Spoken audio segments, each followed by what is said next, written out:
November 10th, 2021. Halfcast 182, episode 182. Let's go. Happy Wednesday, you guys. Happy hump day.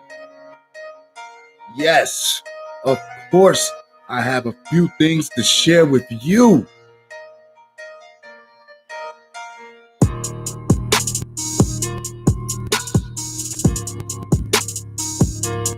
An evening of reflection.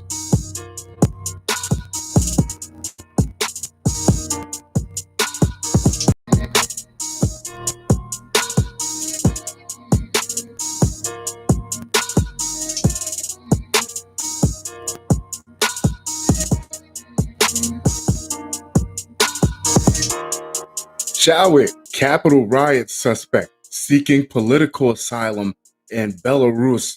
Now, wasn't the whole reason people stormed the Capitol was because they were supposed to be these super patriotic bunch that were making a stand. Now, the first thing, as soon as charges come down, this one coward right here, he wants to duck countries. Weren't you supposed to be doing it for the good old stars and stripes, buddy? A man wanted by the FBI on charges that he assaulted police officers at the January 6th attack on the U.S. Capitol has fled to Belarus and is trying to claim political asylum there. Everybody's taking charges, even the ones that cooperated. Everyone's taking their lumps on this.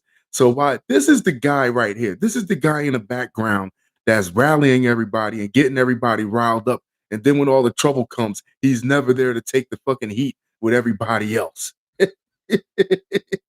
Look at it, getting the fuck out of it. It's not like he's not like an Asada Shakur or Joanne Chesimore.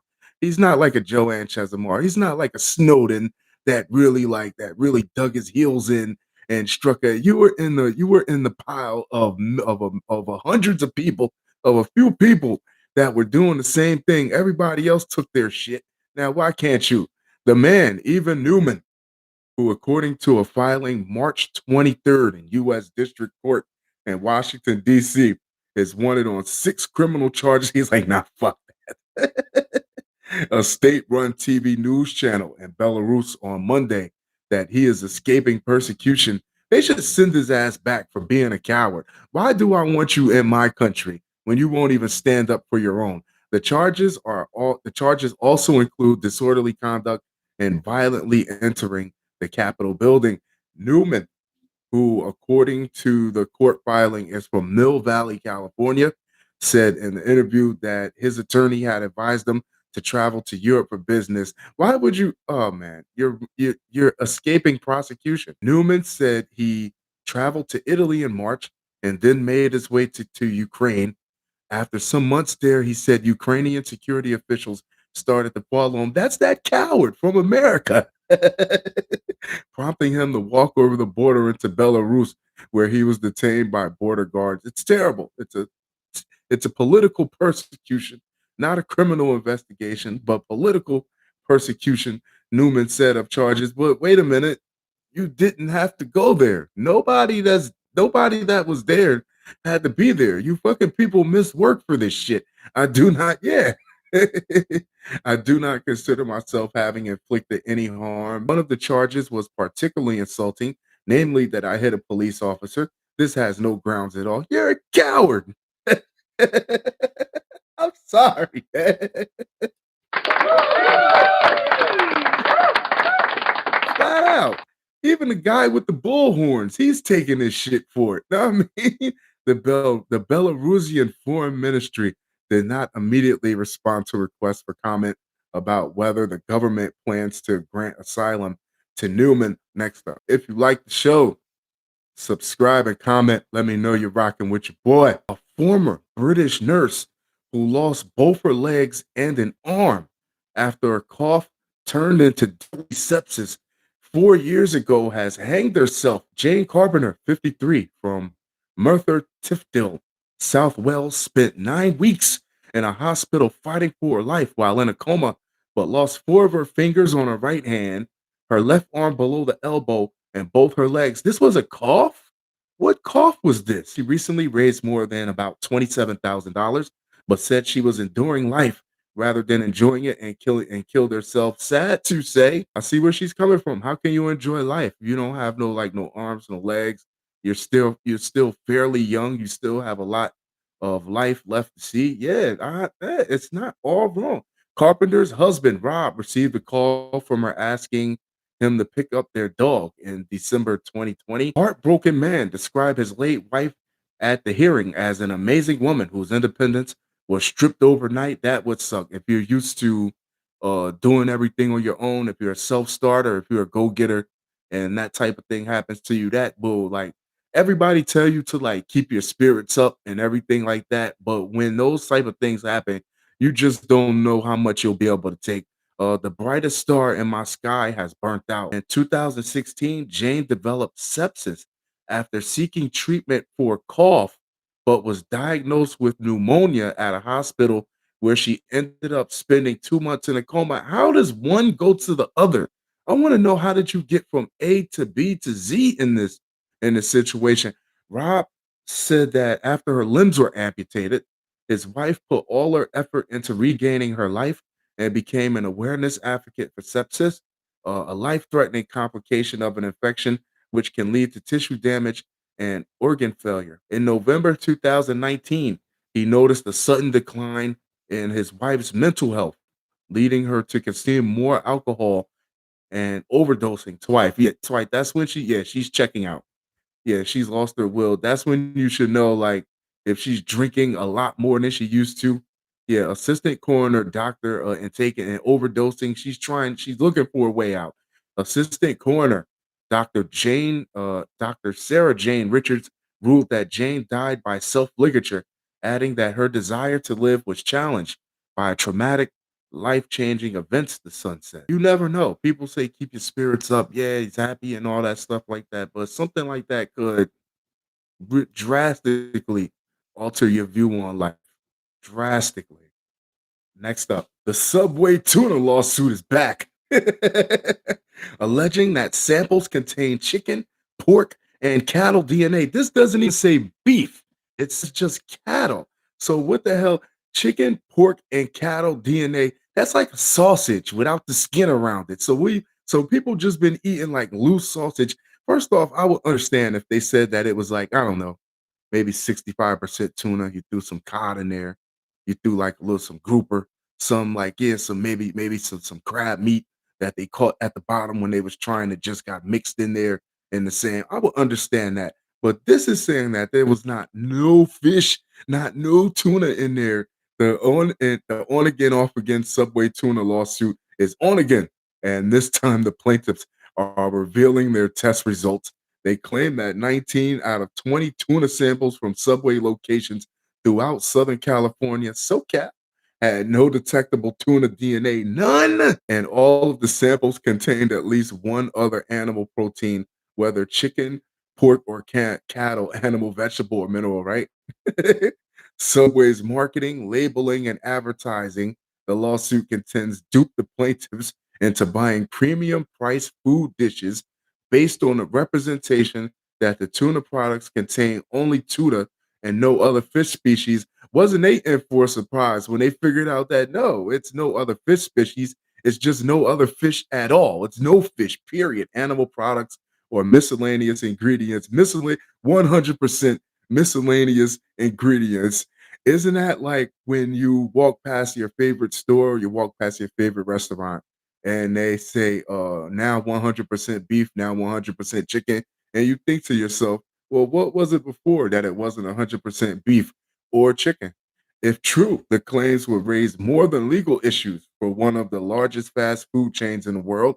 It would raise ethical, religious, definitely religious, ethical, first of all, and dietary issues for consumers who, for example, avoid red meat or don't eat pork because of their beliefs. Now, that's a thing. In a statement forwarded to the Post, a spokeswoman for Subway, and it's fucked up when they pay you to be the spokeswoman, not to say nothing good, but just to like be the dartboard for just to get in front of the media and be the dartboard for shit like this. That you, when you go home, is like, oh, they fucked it up again. You're rubbing a whiskey over your head, like, oh, they fucked it up again. I'm tired of getting up at the podium And why can't they just put tuna in it? Why can't they put tuna? A spokeswoman for Subway said the disputed product is in fact high quality, wild caught 100% tuna. 19 out of 20 tests throughout the Southern California area would disagree with you, ma'am. The fact remains that Subway tuna is real and strict. It's real. I'm telling you, it's real. It's and strictly regulated by the FDA in the US and other government entities around the world. This shit is fucked up, man. It's not tuna, man. It's not tuna. Subway's tuna is not tuna, but a mixture of various concoctions. A lawsuit alleges the latest complaint filed on Monday explicitly lays out the results of DNA barcoding tests conducted by the Barber Lab at UCLA's Department of Ecology and Evolutionary Biology. They had to they had to put this next to the same thing with like Cro-Magnon man and and Neanderthal and Homo sapiens. They had to put this on a scale next to that shit to figure out what the hell it was. 50 grams of tuna were collected from Subway locations in SoCal and analyzed by the lab. 19 of the samples the lab determined had no detectable tuna DNA sequences whatsoever, according to the lawsuit. It's not tuna. What the fuck is it, man? It's a fucking you put mayo and celery on anything and that shit, yeah, it's a salad. It's tuna salad. Throw some carrots in, yeah, it's a salad. Cool it off, yeah, make it cold. It's a salad. Next up, Dominatrix phlebotomist stabbed ex-boyfriend to death in Treehouse, outfitted with restraints. A murder trial of a 24-year-old accused of killing an ex-boyfriend and former classmate in a treehouse near her home. What was that? His first off, you're a dominatrix. So what was his kink for you to like whip him in a tree house? What the fuck? Like, yeah, near her home. Began this weekend in Worcester, Massachusetts. Julie Unright and Ash Burnham phlebotomist, also working a side hustle as a dominatrix. What was the safe word? O negative. Was 21 when she allegedly stabbed 20-year-old Brandon Chickless between 10 and 20 times. How many times did she stab him before he got to the safe word? Wrapped his body in a blanket. All according to plan, she just didn't know she killed him. And trash bags, he died before he could get the safe word out. Isn't that unfortunate? And left it by the side of a New Hampshire highway. She has been charged with first-degree murder and has pleaded not guilty. In their opening statements on Monday, prosecutors allege Unright, whom they characterize as obsessed with blood, domination, and murder, lured Chickless to a treehouse outfitted with restraints, according to the Worcester Telegram and Gazette, which is always a turn on for guys until you end up on the side of a New Hampshire highway, wrapped up in a blanket. Do you think we could add bubbles to a bloodbath? A prosecutor quoted Enright as having texted her boyfriend, John Lynn, on June 22nd, 2018, a day before the state posited the murder occurred. According to court records, 8 days before Chickless was last seen alive, Enright tried to bribe Planned Parenthood into allowing her to keep a fetus she aborted so she could play with its bone. How long before she gets bored and doesn't have anything to play with until you start looking like something she could bat around a few times? A lawyer for Enright argued that she stabbed Chickless in self-defense after he sexually assaulted her. He was in a sex swing, for crying out loud. Men, please don't ever die in a sex swing.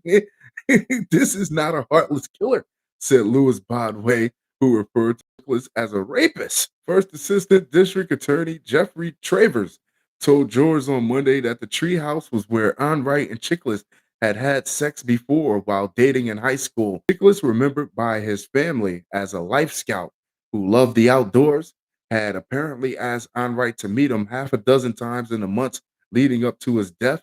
She had toyed with him, Travers said, pulling him in and then pushing him away again. Don't fall for it, fellas. In 2018, Enright finally texted Chickless to meet her at the treehouse to drink and party. Separately, she told her boyfriend, John Lynn, that she had a surprise for him. After she killed Chickless in the treehouse, the prosecutor said Enright and Lynn dumped his body off Route 119.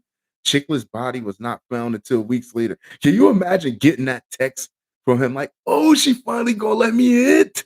What? Wish you gonna meet me at the old Treehouse? What? Yes. Where you go? Hey, where you going? Hey, Chickless, where you going, man? Nowhere, nowhere, nowhere. Yeah, don't wait up for me. Think you about to go get laid. On Tuesday, New Hampshire's chief medical examiner, Jenny the Ball, testified that conducting an autopsy on the badly decomposed remains had been challenging. His body was mostly skeletonized, she said, but his t-shirt had at least a dozen slits consistent with stab wounds. After the murder, Enright set about establishing an alibi. Oh, let's hear this one. According to Travers, she went out for sushi with Lynn, who has not yet been charged, and began sending texts to Chickless's phone. Why didn't you show up to meet me? A court filing said the investigators who located the treehouse referenced in text between Enright and the victim found numerous stains that tested presumptive positive for blood, not 100% tuna. Handles attached to the walls were presumably used to attach restraint devices. Don't die in a sex swing, man. Please don't. Authorities searching Enright's home also found vials of blood, a used condom collection, keeping the evidence, baby.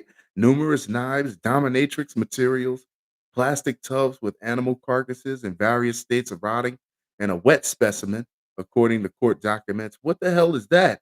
Lawyers for what the fuck is the wet specimen? Lawyers for the defense fought for hours to prevent much of the evidence being admitted to court, arguing that it was irrelevant and unfairly prejudicial. No, it wasn't, because as soon as the jury finds out she was keeping shit like that, guilty, guilty, guilty. Yeah. An affidavit captured some of Onright's entries in her notebooks recovered by authorities. I daydream about it on occasion, she allegedly wrote, according to the Boston Globe. I just have this insatiable curiosity to kill a person. Don't die in a sex swing, John. Next up.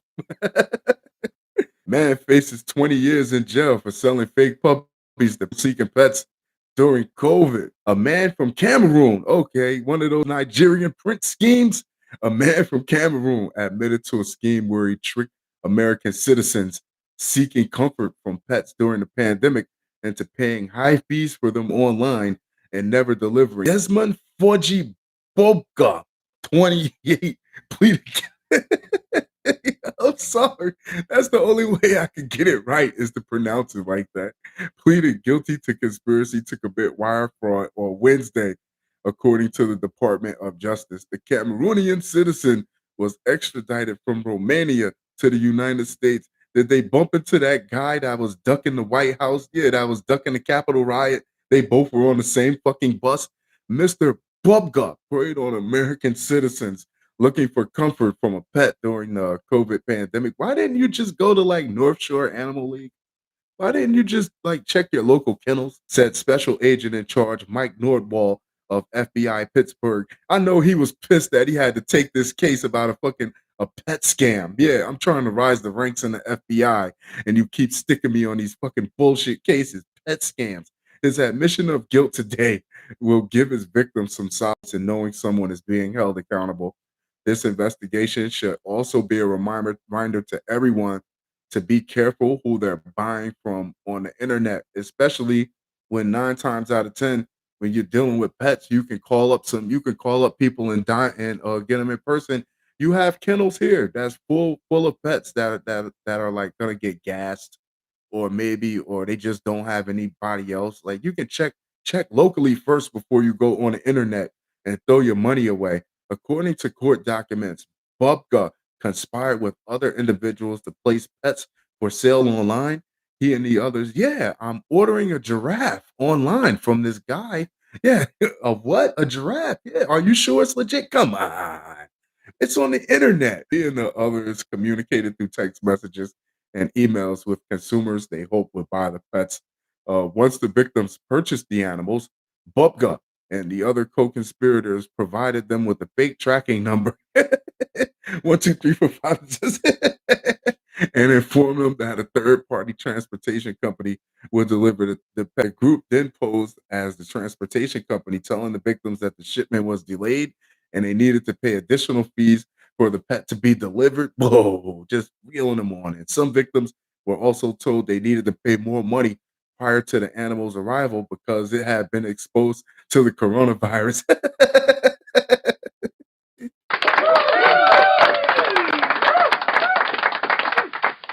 because if you are still on the line, if you're still on the hook for this shit, if you're still all in for this after he feeds you that line of bullshit, then he deserves to take even more than what you gave him. Know what I mean? Exposure to extract successive payments from the victims. Prosecutors said that the group never delivered any pets despite prospective buyers either paying them directly or sending money indirectly through wire communications. You're not gonna. How many of them people are still waiting for their pet? Fun show, fun show, fun show. That being said, I'm going to wrap this up. I will talk to you guys very, very soon. Adios.